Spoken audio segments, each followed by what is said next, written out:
honestly, I've been begging for answers that you and only you can give to me.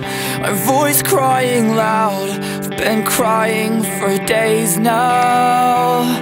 And as I start to run, I stop to breathe. I was nearly scared to die. And I was nearly scared to die. Why you laughed in paragraphs? Why you laughed in paragraphs? Words are nearly over.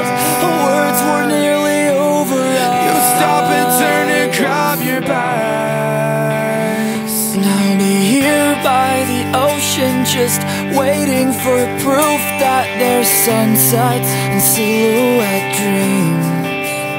Oh, my sandcastles full like the ashes of cigarettes, and every wave drags me to sea.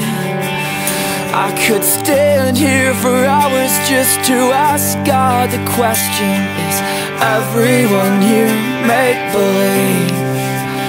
With a tear at his voice, he says, son, that's the question. Does this deafening silence mean nothing to no one but me?